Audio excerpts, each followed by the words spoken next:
नमस्कार, आदाब, सत श्री अकाल दोस्तों। मैं हूं आपका होस्ट एंड दोस्त राजेंद्र ठाकुर। आप सुन रहे हैं रेडियो उड़ान फ्लाइट ऑफ फ्लाइट। और दोस्तों, शुरू हो चुका है हमारा साप्ताहिक कार्यक्रम जी के कैप्सूल, जो आपके ज्ञान को रखे कूल।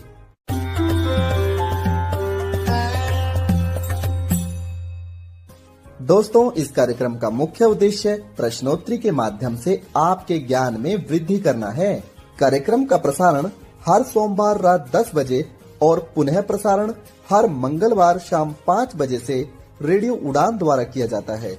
आइए शुरू करते हैं प्रश्नोत्तरी का सिलसिला, लेकिन उससे पहले एक छोटा सा ब्रेक।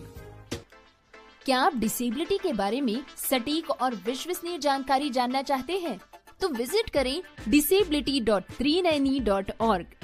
ये वेबसाइट एक ऐसा मंच है जहां आपके सवालों को मिलेंगे विशेषज्ञों से उत्तर। आपको मिलेंगे सेल्फ एडवोकेसी की प्रेरणादायक कहानियों के वीडियोस। इतना ही नहीं, engaging games, valuable resources, inclusive music video और ढेर सारी ऑथेंटिक इन्फॉर्मेशन। दिव्यांगता से जुड़े अपने सवालों के जवाब खोजिए, अपनी क्यूरियोसिटी को एक्सप्लोर कीजिए वेबसाइट पर डाइविंग डीप सेगमेंट के साथ। तो देर किस बात की, आज ही विजिट करें disability.trinayani.org और disability.390 के साथ मिलकर बनाए समावेशी समाज।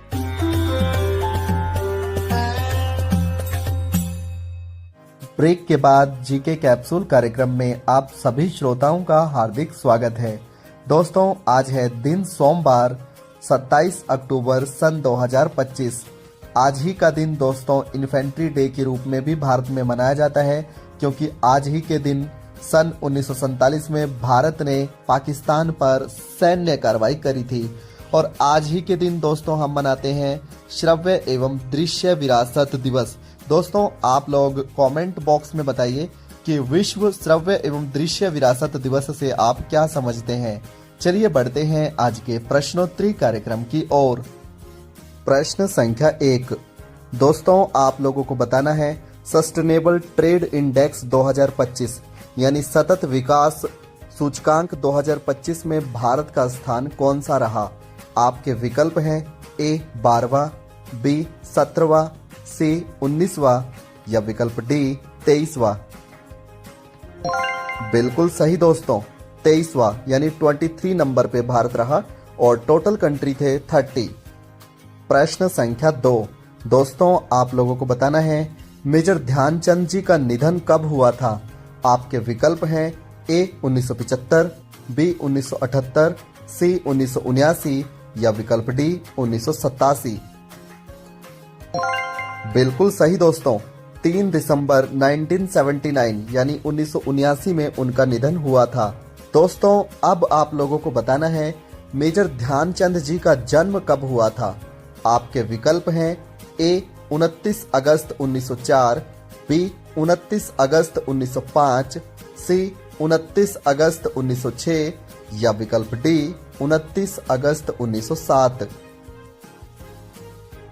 बिल्कुल सही दोस्तों, 29 अगस्त 1905 को उनका जन्म हुआ था और इसी दिन को भारत में राष्ट्रीय खेल दिवस के रूप में भी मनाया जाता है। प्रश्न संख्या 4। दोस्तों, आप लोगों को बताना है श्री ध्यानचंद जी की माता का क्या नाम था। आपके विकल्प हैं ए श्रीमती शारदा सिंह, बी श्रीमती प्रिया सिंह, सी श्रीमती पूजा सिंह या विकल्प डी श्रीमती कलावती। बिल्कुल सही दोस्तों, श्रीमती शारदा सिंह और उनके पिता का नाम था सोमेश्वर दत्त सिंह। प्रश्न संख्या 5। दोस्तों, ये प्रश्न क्रिकेट से है। आप लोगों को बताना है भारत के एकमात्र कप्तान जिन्होंने केवल अपने कैरियर में एक ही विकेट लिया था और वो विकेट था ट्रेविस डॉबलिन का। आपके विकल्प हैं ए रोहित शर्मा, बी महेंद्र सिंह धोनी, सी सचिन तेंदुलकर या विकल्प डी सौरव गांगुली। बिल्कुल सही दोस्तों, महेंद्र सिंह धोनी। प्रश्न संख्या 6। दोस्तों, आप लोगों को बताना है श्री मेजर ध्यानचंद जी ने ओलंपिक में कुल मिलाकर कितने मैच खेले थे। आपके विकल्प हैं ए 7, बी 12, सी 18 या विकल्प डी 23। बिल्कुल सही दोस्तों, 12। दोस्तों उन्होंने कुल मिलाकर 12 मैच खेले, जिनमें 37 गोल्स उन्होंने ही किए थे। प्रश्न संख्या 7। दोस्तों आप लोगों को बताना है भारत का सुप्रसिद्ध कार्टून नाटक जिसे हम छोटा भीम के नाम से जानते हैं, इसका निर्माण किसने किया था? आपके विकल्प हैं ए राजीव चिल्का, बी राजेश खन्ना, सी मयूर चरडे या विकल्प डी सुनील कुमार। बिल्कुल सही दोस्तों, राजीव चिल्का। दोस्तों ये कार्टून नाटक उन्होंने पहली बार 2008 में चलाया था, जो अब विश्व भर में प्रसिद्ध है। प्रश्न संख्या 8। दोस्तों आप लोगों को बताना है भारत में डाक सेवा के प्राचीनतम प्रमाण किस राजवंश से प्राप्त होते हैं? आपके विकल्प हैं ए खमेर राजवंश से, बी राजकूट राजवंश से, सी मौर्य राजवंश से या विकल्प डी गुप्ता राजवंश से।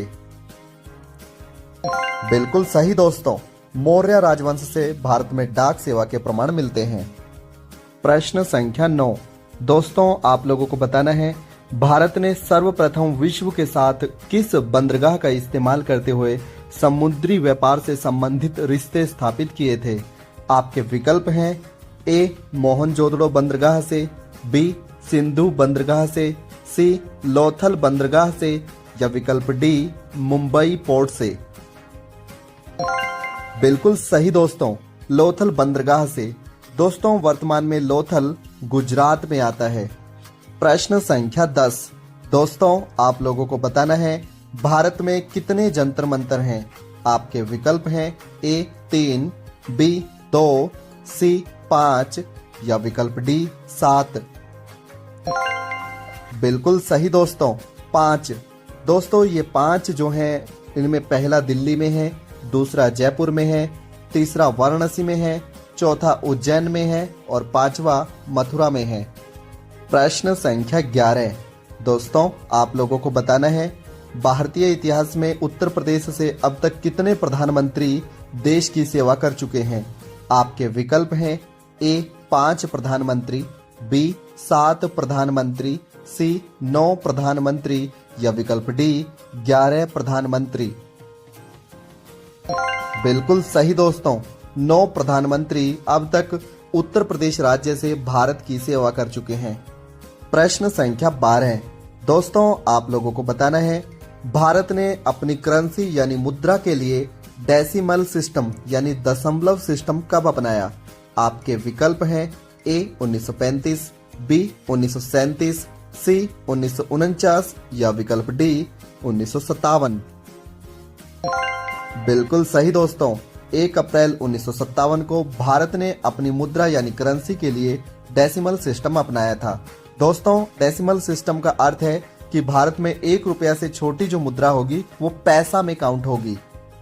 प्रश्न संख्या 13। दोस्तों आप लोगों को बताना है भारत के वे कौन से व्यक्ति थे जो सबसे कम उम्र में भारत के प्रधानमंत्री बने? आपके विकल्प हैं ए मोरारजी देसाई, बी राजीव गांधी, सी डॉक्टर मनमोहन सिंह या विकल्प डी ताऊ देवीलाल। बिल्कुल सही दोस्तों, राजीव गांधी। दोस्तों लगभग ये 40 वर्ष की उम्र में भारत के प्रधानमंत्री बने थे और भारत के सबसे बुजुर्ग प्रधानमंत्री होने का रिकॉर्ड है मोरारजी देसाई के पास। प्रश्न संख्या 14।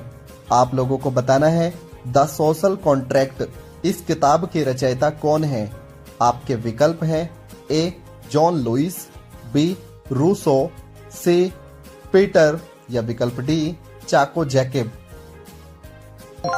बिल्कुल सही दोस्तों, रूसो। प्रश्न संख्या 15। दोस्तों आप लोगों को बताना है भारतीय संविधान में आमतौर पर कितने प्रकार के न्यायों का वर्णन देखने को मिलता है? आपके विकल्प हैं ए 3 प्रकार के, बी 4 प्रकार के, सी 5 प्रकार के या विकल्प डी 7 प्रकार के। बिल्कुल सही दोस्तों, 3 प्रकार के न्याय देखने को मिलते हैं, आर्थिक न्याय, सामाजिक न्याय और राजनीतिक न्याय। प्रश्न संख्या 16। दोस्तों आप लोगों को बताना है भारतीय संविधान में कितने प्रकार की स्वतंत्रताएं देखने को मिलती हैं? आपके विकल्प हैं ए 3 प्रकार की, बी 5 प्रकार की, सी 6 प्रकार की या विकल्प डी 7 प्रकार की। बिल्कुल सही दोस्तों, 6 प्रकार की स्वतंत्रताएं भारतीय संविधान में अनुच्छेद 19 के तहत देखने को मिलती हैं। दोस्तों, भारतीय संविधान के 44वें संशोधन से पहले भारतीय संविधान में कुल 7 प्रकार की स्वतंत्रताएं थी। इनमें जो 7वें नंबर पे थी वो संपत्ति के अधिकार से संबंधित थी, लेकिन 44वें संविधान संशोधन द्वारा उसको समाप्त कर दिया गया। प्रश्न संख्या 17, आप लोगों को बताना है कि उदारवाद का जनक किसे कहा जाता है। आपके विकल्प हैं A John Locke, B Arjun Erigaisi, C Rousseau या विकल्प डी नेपोलियन। बिल्कुल सही दोस्तों, जॉन लॉक। प्रश्न संख्या 18, दोस्तों आप लोगों को बताना है ऑपरेशन पोलो के तहत हैदराबाद को भारत का हिस्सा कब बनाया गया। आपके विकल्प हैं ए 3 सितंबर 1948, बी 11 सितंबर 1948, सी 13 सितंबर 1948 या विकल्प डी 17 सितंबर 1948। बिल्कुल सही दोस्तों, 17 सितंबर 1948 को हैदराबाद को भारत में मिला लिया गया था। दोस्तों, हमारी सेनाएं 5 दिन में हैदराबाद को भारत के भीतर सम्मिलित करवाने में कामयाब रही थी। प्रश्न संख्या 19, दोस्तों आप लोगों को बताना है भारत में पिन कोड यानी पोस्टल इंडेक्स नंबर की शुरुआत कब हुई थी। आपके विकल्प हैं ए 15 अगस्त 1962, बी 15 अगस्त 1972, सी 15 अगस्त 1986 या विकल्प डी 15 अगस्त 1998। बिल्कुल सही दोस्तों, 15 अगस्त 1972 को भारत में पिन कोड की शुरुआत हुई थी। दोस्तों, आप कमेंट बॉक्स में बताएं कि पिन कोड हमारे किस काम आता है। प्रश्न संख्या 20, दोस्तों आप लोगों को बताना है फोन पे कौन से देश की कंपनी है। आपके विकल्प हैं A Singapore, B China, C America या विकल्प डी इंडिया। बिल्कुल सही दोस्तों, इंडिया। दोस्तों, फोन पे भारत में ही स्थापित हुई थी। आपको बताना है कि फोन पे कंपनी की स्थापना कब हुई थी। प्रश्न संख्या 21, दोस्तों आप लोगों को बताना है रशियन फेडरेशन ने अलास्का नाम के स्थान को अमेरिका को किस वर्ष बेच दिया था।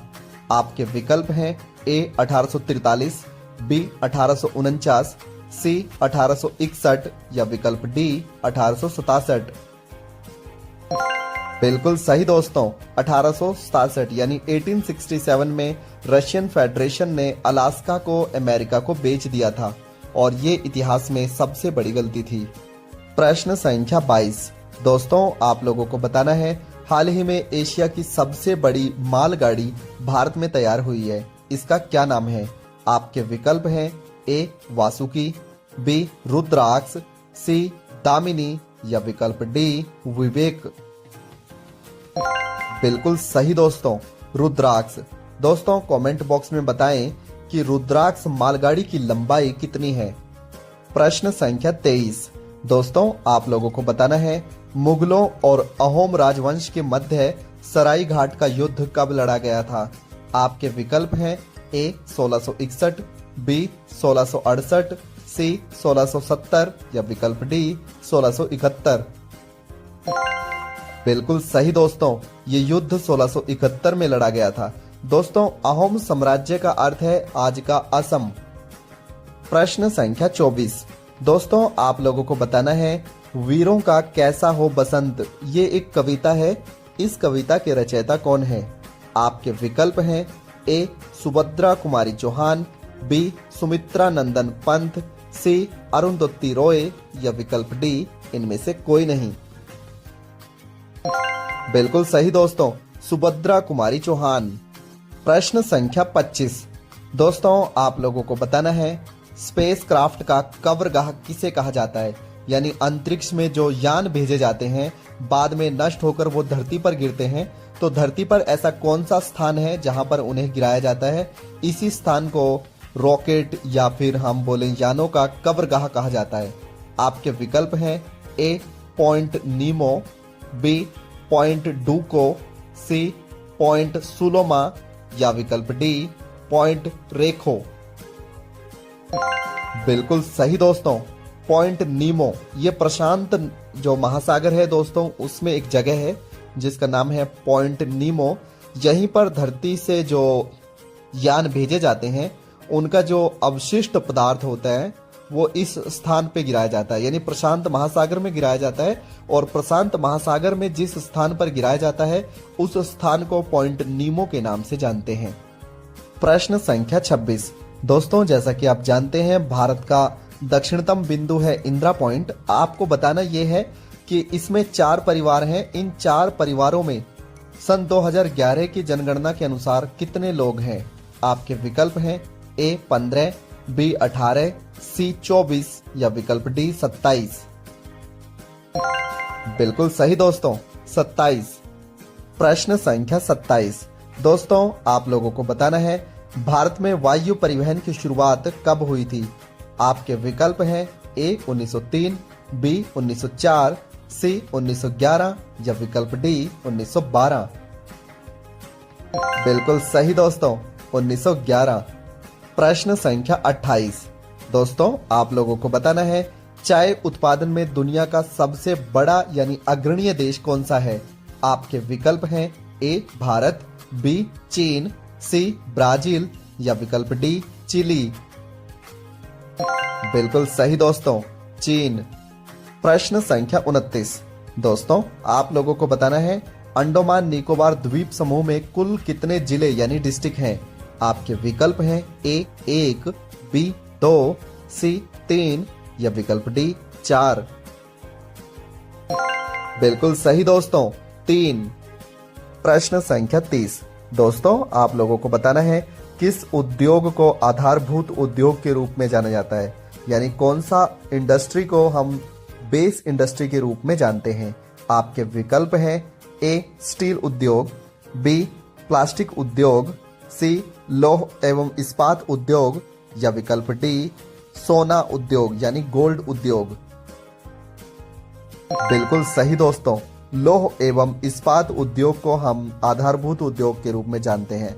दोस्तों, जैसा कि आप लोग जानते हैं किसी भी उद्योग को प्रारंभ करने के लिए मशीनरी की यानी मशीन्स की आवश्यकता होती है और ये मशीन लोहे से ही तैयार होती हैं। इसलिए लोहा एवं इस्पात उद्योग को आधारभूत उद्योग के रूप में जानते हैं। दोस्तों, ये हमारा आज का अंतिम प्रश्न था। हमें उम्मीद है कि आपको हमारा जीके कैप्सूल कार्यक्रम जरूर पसंद आ रहा होगा। यदि आप भी इस कार्यक्रम में अपना कोई प्रश्न पूछना चाहते हैं तो आप कमेंट बॉक्स में अपना प्रश्न लिख सकते हैं या फिर हमें व्हाट्सएप कर सकते हैं। हमारा व्हाट्सएप नंबर है 9992242613। फिर मिलेंगे अगले सप्ताह, तब तक के लिए नमस्कार। क्या आप डिसेबिलिटी के बारे में सटीक और विश्वसनीय जानकारी जानना चाहते हैं? तो विजिट करें disability.390.org। ये वेबसाइट एक ऐसा मंच है जहां आपके सवालों को मिलेंगे विशेषज्ञों से उत्तर। आपको मिलेंगे सेल्फ एडवोकेसी की प्रेरणादायक कहानियों के वीडियोस। इतना ही नहीं, engaging games, valuable resources, inclusive music video और ढेर सारी ऑथेंटिक इन्फॉर्मेशन। दिव्यांगता से जुड़े अपने सवालों के जवाब खोजिए, अपनी क्यूरियोसिटी को एक्सप्लोर कीजिए वेबसाइट पर डाइविंग डीप सेगमेंट के साथ। तो देर किस बात की, आज ही विजिट करें disability.trinayani.org और disability.390 के साथ मिलकर बनाए समावेशी समाज। क्या चश्मे सिर्फ एक ही काम के लिए होते हैं? जरा रुकिए, क्योंकि स्मार्ट ऑन डिवाइस के साथ चश्मे इससे कई ज्यादा काम कर सकते हैं। एक बार सोचिए, एक चश्मा जो चीजों को पहचान सकता है, करेंसी को सेकंड्स में आइडेंटिफाई कर सकता है, 13 भाषाओं में किताबें पढ़ सकता है और पढ़ाई की बात करें तो स्मार्ट ऑन आपके सवालों का हल भी दे सकता है। The correct answer is I see 4 carat. साथ ही इसका स्मार्ट आई देगा आपको डायग्राम्स, चार्ट्स और ग्राफ्स की पूरी जानकारी। Mode change to smart eye. 5, 4, 3, 2. लेकिन रुकिए, और भी बहुत कुछ है। स्मार्ट ऑन के साथ आपको मिलते हैं नॉन कैमरा फीचर्स भी, जिससे ये बन जाता है आपका सबसे बड़ा दोस्त। व्हाट्सएप इमेजेस का डिस्क्रिप्शन ले, The image is a photograph of a printed exam or quiz paper. AI tutor से पढ़ाई में टॉप करें। The questions cover various topics such as personal and structure. Doc AI के साथ अपनी पढ़ाई और काम के डॉक्यूमेंट्स संभालें। स्मार्ट ऑन ग्लासेस आपके फोन के बैक और सेल्फी कैमरा से भी आसानी से जुड़ सकते हैं। महज 15 ग्राम का ये हल्का डिवाइस स्मार्ट ऑन ऐप के जरिए आपके फोन से जुड़ जाता है और आपको देता है जबरदस्त फीचर्स। लेकिन इससे बेहतरीन बात ये है कि इसे चार्ज करने की कोई जरूरत नहीं। ये आपके फोन से सीधे पावर लेता है, इसीलिए रहता है हमेशा तैयार आपके साथ। एक अच्छी खबर ये है कि ये सब्सिडाइज्ड रेट पर भी उपलब्ध है। आज ही हमारी सपोर्ट टीम से संपर्क करें और स्मार्ट ऑन को अपना बनाएं। नंबर है 91701 66068884। स्मार्ट ऑन ग्लासेस डिवाइस, आपके जैसी सोचने वाली तकनीक।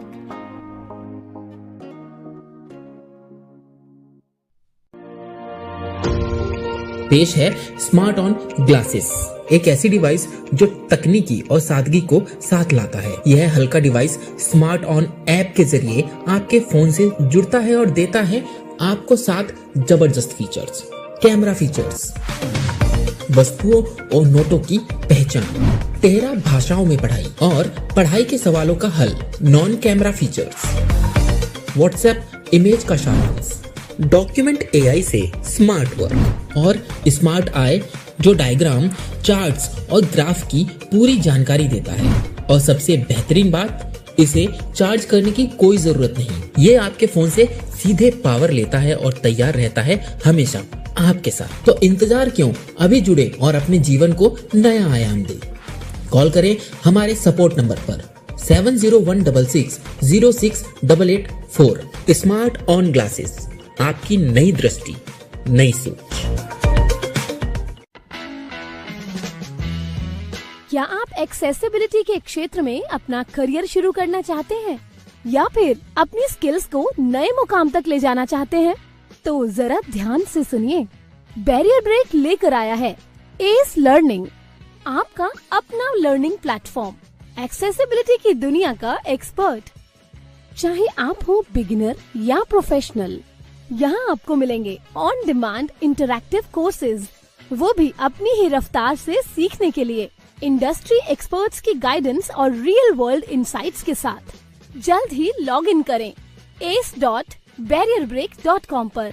Subscribe for free and start with free ace bytes. Ace learning by barrier break. अब एक्सेसिबिलिटी सीखिए अपने ही अंदाज में।